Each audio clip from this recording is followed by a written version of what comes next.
खुदा बाप बेटे रूल कुदस के नाम से आमीन। Reverend father doctor Stephen Sadiq की जानब से आप सबको सलाम अर्ज़ है। मेरे अज़ीज़ों, आज साल के दौरान 17वां आम हफ्ता है और दिन सोमवार है।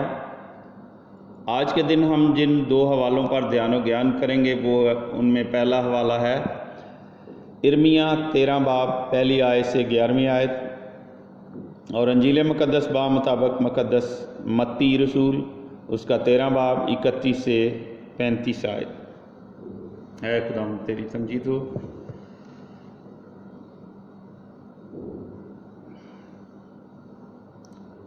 उसने एक और तमसील उनके सामने पेश करके कहा कि आसमान की बादशाही राई के दाने की मानंद है, जिसे किसी आदमी ने लेकर अपने खेत में बो दिया।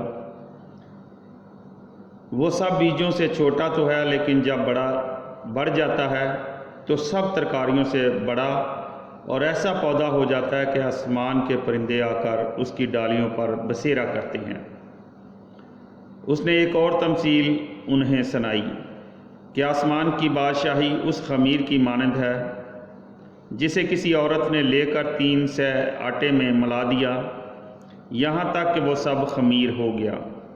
ये सब बातें यसु ने हजूम से तमसीलों में कहीं और बिला तमसील उनसे ना बोलता था, ताकि जो नबी की मार्फत कहा गया था वो पूरा हो कि मैं तमसीलों के लिए अपना मुंह खोलूँगा, मैं बिनाए आलम के असरार ज़ाहिर करूँगा। यहाँ तक आज की अंजील मुक़द्दस के वसीले से हम सब की ख़ताएँ मुआफ़ की जाएँ। ऐ मसीह तेरी सताइश हो। मेरे अज़ीज़ों, इर्मिया नबी लोगों को बताते हैं कि जल्द ही खुदावंद इस मुल्क को लोगों के कामों की बदौलत बर्बाद कर देगा, और मैंने तो जैसा खुदावंद ने मुझे हुक्म दिया है कबूल कर लिया और उसके साथ मिल गया। मगर वो लोग जिन्होंने उसकी नाफरमानी की, मगरूरी और हसद को पसंद किया, खुदा के कलाम को कबूल नहीं किया, अपनी ज़िद पर चलते रहे, खुदावंद की परस्तश से इनकार किया और उसे सजदा करना मुनासिब ना जाना, ऐसे लोगों को खुदावंद जल्द ही ख़त्म कर देगा। इर्मिया नबी लोगों को खुदा के फरमान से आगाह करते हैं कि जो लोग अपनी ज़िंदगी में उसे कबूल कर लेते हैं, उसकी इबादत और परस्तश करते, उसे सजदा करते हैं, खुदावंद उनको हमेशा की ज़िंदगी देगा, उनको बचा लेगा, ताकि वो खुदा की उम्मत के तौर पर जाने जाएं और उनके ज़रिए खुदावंद का नाम बढ़े और खुदावंद की इबादत और परस्तश हो और उसे सजदा किया जाए। मुक़द्दस मत्ती खुदा की बादशाहत की बारे में मज़ीद तफसीलात फराहम करते हैं। राई के दाने और खमीर की मिसाल दी गई है। खुदा की बादशाहत अगरचे हकीर और गरीब लोगों पर मुश्तमिल है, लेकिन ये बहुत वसी, अजीम और आलमगीर हो जाएगी। चूँकि ये खुदा की तरफ से है, इसलिए कोई मुखालफत इसका रास्ता रोक ना सकेगी। ये सारी दुनिया सब ज़मानों और हर किस्म के लोगों पर मुश्तमिल होगी। जिस तरह दरख्त की शाखों पर तरह तरह के परिंदे बसेरा करते हैं, उसी तरह खुदा की बादशाह से बाहर कोई नहीं। खमीर की मिसाल खुदा की बादशाही के असरार और पोशीदगी को ज़ाहिर करता है।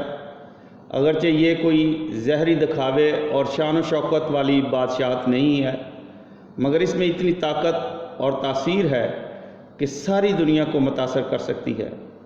राई के दाने और खमीर की ये तासीर ये भी है कि दोनों बहुत तेज़ी से बढ़ते और असरअंदाज होते हैं। खुदा की बादशाहत भी तेज़ी के साथ हर जगह फैल जाने की सलाहियत रखती है। इसके फल और असरात सारी ज़मीन के लोगों के लिए होंगे। अगरचे ये ज़मीन पर फैलेगी, लेकिन इसकी जड़ें आसमान पर हैं। ये खुदा की तरफ से आएगी।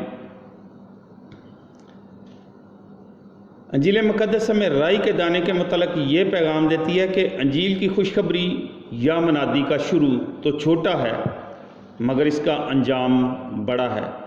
यानी ईमानदार लोग जो इस खुशखबरी के नूर में फूटने की मानंद होते हैं, اور جب وہ پھوٹتے ہیں تو سب کو اپنے پاس جمع کر لیتے ہیں۔ کلیسیا بالکل ایک بیج اور بڑے درخت کی مانند ہے جس پر ایماندار خدا کے فرمانبردار بسیرا کرتے ہیں۔ خمیر کی تمثیل ہمیں یہ پیغام بھی دے رہی ہے کہ دل آٹے کی مانند ہے جو نرم اور اثر پذیر ہوتا ہے۔ نرم دل خدا کے کلام سے فائدہ اٹھانے پر مائل ہوتا ہے۔ اسی طرح خمیر بھی آٹے میں تیزی سے کام کرتا ہے اور سارے آٹے کو خمیر کر دیتا ہے۔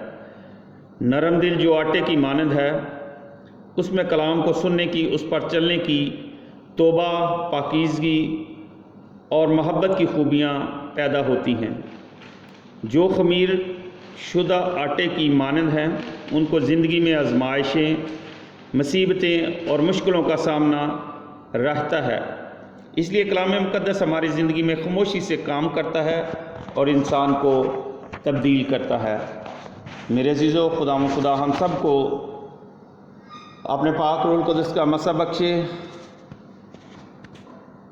عقل دانائی، فہم بخشے تاکہ ہم اس کے کلام کو پڑھیں، سنیں اور اس پر عمل پیرا ہوں۔ خدا ہم سب کے ساتھ عبدالآباد رہے، آمین۔ خدا باپ، بیٹے، روح القدس کے نام سے، آمین۔